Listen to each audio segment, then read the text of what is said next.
السلام عليكم ورحمة الله وبركاته. ازيكم يا حبايبي؟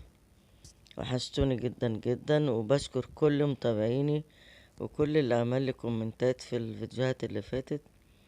بشكرهم جدا جدا جدا. بصراحة مش عارفة يعني ايه اودي جمايلهم فين يعني. يا رب يدوم المعروف بينا يا رب. بإذن الله النهاردة هنعمل شوية عصير مانجا كده بمانجايتين. هنعمل لترين عصير منجايتين اتنين، هنعمل بيهم لترين، وما شاء الله هتبقى برضو تقيلة وحلوة وزي اللي بتتباع برا بالظبط في المحلات كده. ازاي بقى تعمل منجان باتنين مانجا يعني او منجانتين؟ ان شاء الله هتشوفوا معايا خطوة خطوة، خليكم معايا واحدة واحدة كده وهتعرفوا احنا عملنا بالمنجايتين دول لترين عصير. نسمي بالله كده ونصلي على الرسول عليه الصلاة والسلام. هنجيب المانجا اللي هي السكري، المانجا الصفرا. هي طبعا لونها مش كده، هي لونها كان اصفر، بس انا حطيتها شوية في الفريزر عشان اعرف اطلع اللحم بتاعها بسهولة. يعني حطيتها بتاع ساعة كده في الفريزر وطلعتها. فايه بتبقى معايا في منتهى السهولة. انا خدت اللي هي السكري ليه؟ عشان قشرتها بتبقى خفيفة، وانا هضربها في الخلاط بالقشرة بتاعتها، لان لما بشيل القشرة منها خفيفة هتشيل معاها جزء من اللحم بتاع المانجا. فانا هنضربها في الخلاط مش هتأثر خالص، وهنصفيها زي ما هتشوفوا كده في الخطوات اللي جاية، وهتبقى حلوة جدا. القشر مش هيأثر خالص فيها. قشرت واحدة هي ان طلعت اللحم بتاعها وشلت البذر، والحتة اللي فوق اللي عند العنقود دي شلتها، وفي حتة غامقة كده في القشرة التانية في المانجاية التانية شلتها برضه عشان ما تغمقش لون العصير. احنا عايزين العصير لونه الأصفر الجميل بتاع المانجا ده. أي حتة غامقة تلاقيها في القشرة شيليها على طول. ما شاء الله المانجايتين بص ادونا كمية قد ايه. بسم الله ما شاء الله، اللهم صل على النبي. خدتهم كده حطيتهم في شفشق الخلاط من غير مية بقى ولا أي حاجة لسه. احنا لسه بنقول يا هادي. بعد ما قطعتهم بقشرهم هحط بقى عليهم المية. الازازة دي لتر ونص بالظبط، حتى مكتوب عليها لتر ونص. شفشق الخلاط ده بياخد لترين. خلاص خليكم معايا كده واحدة واحدة. الشفشق ده بياخد لترين مية، فطبعا لو مليان على الاخر واخدين بالكم. حطيت طبعا حوالي لتر مية من الازازة اللي شفتوها دي على شفشق الخلاط على المانجا اللي في الخلاط، وابتديت اضربها. طبعا القطع باينة قوي بتاعت القشر دي، متخافوش خالص ما تقلقوش، مش هتغير طعم المانجا، بالذات المانجا اللي هي السكري، المانجا الصفرا دي. جبت بقى مصفى كده صغيرة كده بلاستيك. هي طبعا مش لازم تبقى عيونها ضيقة قوي، مش شرط يعني، احنا عايزين نحجز القشر بس. صفيتها كده اهو شايفين كده. قلب بس بالمعلقة عشان ما تتسدش.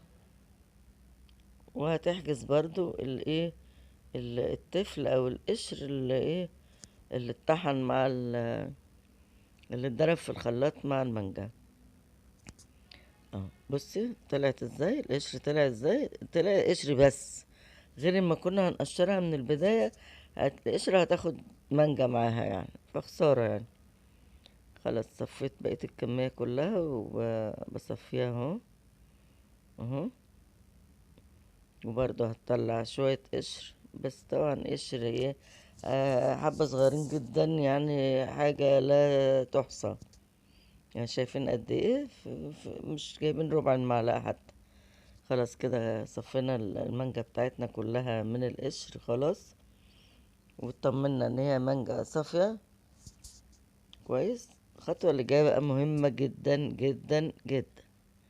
ادي المانجا بتاعتنا هي شكلها خفيف، لا بس هتشوفوا بعد كده المانجا دي هتبقى شكلها عامل ازاي، هتبقى تحفة. الخطوة دي مهمة برضو، مهمة جدا عشان نعمل مانجا تقيلة. خدت نص الكمية حطيتها في شفشة الخلاط تاني، نص الكمية بس حطيتها في شفشة الخلاط. هنحط بقى عليها إيه السر بقى في الزيادة بقى او في السمك بتاع ال المانجا والعصير. نشا. بس يعني بصراحة يبقى خلي المانجا جميلة جدا وتقيلة معانا. حط معلقتين نشا، معلقة بتوع الرز دول، معلقة بتاعة الأكل، معلقتين نشا مليانين. السكر بقى دي طبعا ايه، دي حاجة براحتك. بتحب الحاجة مسكرة، بتحبيها معقولة. انا بحبها معقولة، فحطيت حوالي كوباية سكر بس، اللي هو المج بتاع الشاي ده. اضرب بقى كله مع بعضه في الخلاط عشان ما يبقاش فيه تكتلات في النشا. في العصير ضربته عشان يضرب جامد بالسكر وكده لحد ما السكر ده. وبعد كده هحطه في حلة، عشان انا الخطوة الجاية الحلة دي هاخدها احطها على البوتاجاز. ليه؟ لان ده فيه نشا، والنشا طبعا لازم يستوي عشان ما يبقاش ليه طعم. فخدته كده على نار هادية كده على البوتاجاز، وابتدي ايه اقلب على طول على طول على طول في ايدي فيه، ما سيبهوش عشان لا يلزق تحت في قاع الحلة، او يبقى فيه تكتلات. طول ما ايدك فيه كده هيلف معاكي زي المهلبية كده. مش بتعمل مهلبية ايدك بتبقى فيها على طول عشان نشا. لازم النشا يستوي. حطيتيه في مهلبية، حطيتيه في رز بلبن، حطيتيه في اي حاجة، لازم تبقى ايدك فيه عشان ما يعملش معاكي تكتلات. خلاص كده، بسم الله ما شاء الله، بدأ يتقل معانا اهو. ايدي فيه على طول اهو. ما تشيليش ايدك خالص خالص الا ايه لما تحس ان هو سمكه تقل. احنا مش عايزينه تقيل تقيل يعني زي المهلبية كده، لا، عايزين بس سمك ايه، السمك بتاعه يبقى تقيل زي ما انتوا شايفين كده في الفيديو اهو. بص المنظر، بص بيتقل ازاي. احنا مش عايزين سمك المهلبية او الرز بلبن، لا، خلي بالك من الحتة دي. احنا حاطين بس يدي سمك على خفيف والنشا يستوي، عشان ما تحسيش ان في العصير طعمه نشا، لازم يستوي. خلاص كده طفيت البوتاجاز وسبته بقى، حطيته كده على جنب كده لما اتهوى خالص. سبته حوالي ساعة كده بره، انا عايزاه يبقى بارد، ده عصير. سبته ساعة خالص خالص، لما ايه، لما برد خالص خالص معانا. تاني هنجيب شفشة الخلاط تاني. هتقول هنحط في الشفشة تاني؟ اه هنحط، عشان في كمية خفيفة عندنا بره، فاحنا عايزين نبقى الكمية كلها نمزجها مع بعضي. حطيت اللي استوى اللي هو مع النشا، حطيته في الشفشة الخلاط وانزله كله زي ما انتم شايفين كده. متخليش اي حاجة، حتى لو في حتت في مكلكعة كده في الجناب، نزليها برضو، ما تسيبيش اي حاجة. دي برضو هتدي طعم حلو قوي للمانجا. خلاص كده نزلت اللي في الحلة، ده بقى اللي هو الخفيف بتاعنا اللي بره. ده سيبناه على جنب شوية، حتى حطيته في التلاجة لمدة الساعة اللي فاتت دي، عشان يبقى ساقع معانا، عشان نصبه على طول يبقى ايه العصير معانا ساقع. هصبه كله اهو اهو. شفشق كده بالظبط. عندي شفشق الخلاط ده لترين، بياخد لترين بالظبط.